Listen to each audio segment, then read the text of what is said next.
Are you afraid of buying at the top of the market? Or are you like me and you think that the opportunity of a lifetime is just around the corner? After investing for over 26 years in ups and downs, I see some patterns that most people miss. And I'm going to break it down in this video right now. And stick around to the end and I'll share one key metric that I always look at before I make a move. And it's not what you think. Trend number one has been rising mortgage rates. Will they continue to rise? Are they going to go down? For the last couple of years, rates have been climbing, and it's really caused some chaos in the market, and it's had people worried. But guys, we don't worry about that because higher rates actually create opportunities for savvy investors like you. Sellers have been getting more flexible, even offering seller financing or price reductions. Because of these high interest rates, we're seeing more and more creative deals being done. And it's one of our preferred ways to invest as well. In fact, we just did a video on it, so you can go check that out after you finish watching this one. Hey, by the way, many of the people who watch our videos again and again haven't even subscribed to the channel. We'd really love to see that subscriber count get up there. So smash that like button, and then don't be afraid to hit the subscribe button.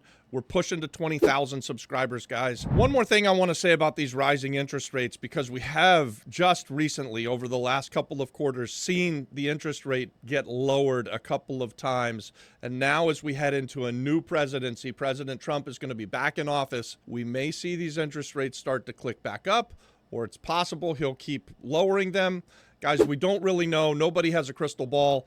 Just know this, it doesn't matter if the interest rates go up or go down. As real estate investors, there's always the deal of a lifetime. You just have to work your ass off to go find it. All right, trend number two. Regional markets are heating up, and I can tell you about this because I invest in a couple of different markets. And while it does seem that the Florida market has cooled off over the last couple of years, we're only seeing signs of heat in the Puerto Rico market. So we're going to have a heat check again in 2025, but my expectations are the real estate market in Puerto Rico is going to continue its upward trend. Because of the tax benefits and so many affordable properties, and there is a high rental demand as there's a housing shortage on the island, Puerto Rico is going to continue to outperform. The other market that we're in, Florida, it's still growing. So are places like Texas and North Carolina, because people are moving to these states. Why are they moving to these states? I don't want to get too political, but if you look, if it's red, they're growing. If it's blue, they're not growing. You tell me why. This time last year, we bought a penthouse condo in Miramar. Bought it for like $135,000. We've now fixed it up, and we believe it's worth $350,000.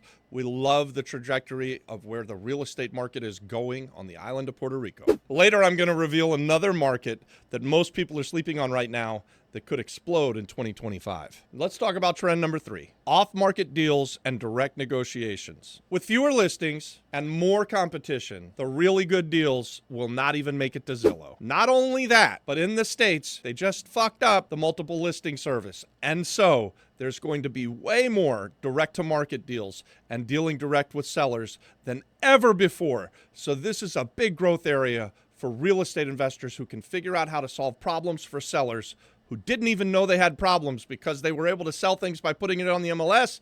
But oh boy, there was a lawsuit. Now that's out. The good system is out. The bad system is in. That creates opportunity for real estate investors. And here's how you can find off-market opportunities. We recommend networking with every wholesaler in your area, all the real estate agents in your area, especially now that these real estate agents just had their world turned upside down. Right. They want to find real estate investor superheroes like you who will come back to them and buy again and again and again.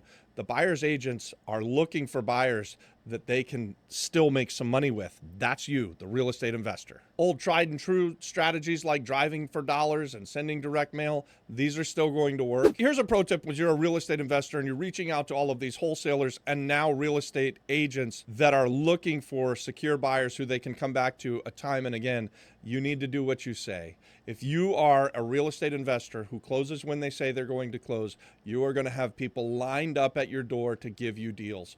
This is just the simple truth. Real estate investors, if you do what you say, you're going to have the deals. So what does that mean? That means be sure that when you say you're going to buy it, you're going to buy it. And don't just be throwing shit against the wall like some of these other wholesalers do. You want to be someone who closes on things. We are a channel that focuses on value-add real estate investing, and we believe that that's one of the very best ways to become a real estate investor and make piles of cash, maybe get passive income, but definitely be building wealth. All of these things can be yours for the taking. Here's a key metric that you can look at in your area. And depending on what you find, it's going to tell you whether it's a seller's market or a buyer's market. What's that metric? How many months of inventory does your area where you want to be a real estate investor have? Here's what you want to know. If the area that you're in has low inventory, then that's a seller's market. If it has high inventory, then that's a buyer's market. Both are good for real estate investors, by the way. Don't think that just because it's a seller's market that there aren't great deals, or that because it's a buyer's market that you're going to get the deal of a lifetime. You still have to work your ass off to find the outliers, to find the deals that a real estate investor should buy. Here's a real life example of how I've used this in the past to determine whether it was a seller's market or a buyer's market. We like to go to the foreclosure sales, and between 2009 and 2014, there was an extraordinary amount of foreclosures going through the foreclosure markets in every place that I was buying.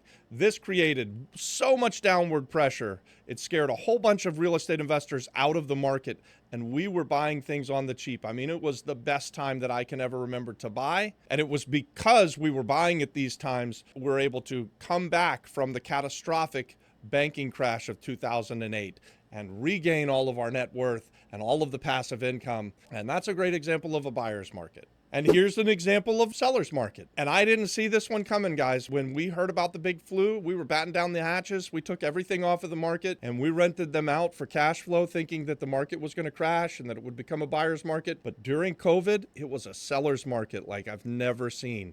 I guess people didn't have anything else to do, so they decided they'd buy real estate. Here's a way for you to find this data. You can Google search your local MLS data, especially if you're not on the island of Puerto Rico, and you can track the monthly stats. So it'll tell you how many houses came on the market, how many houses sold, how many houses are on the market that are yet to be sold. By tracking this information, you're going to have an advantage over 90% of the real estate investors out there. So just to recap, we've been having the rising interest rates. Maybe they're leveling out. Hopefully they're going down. Regional markets are shifting. So you could be in Puerto Rico and it's on fire. You could be in Florida and it's slow. You could be in Texas and it's something different. We think one of the keys to success will be you finding off-market deals, especially in 2025. And if you're serious about winning in 2025, smash the subscribe button, join one of our school communities, the link that's in the description.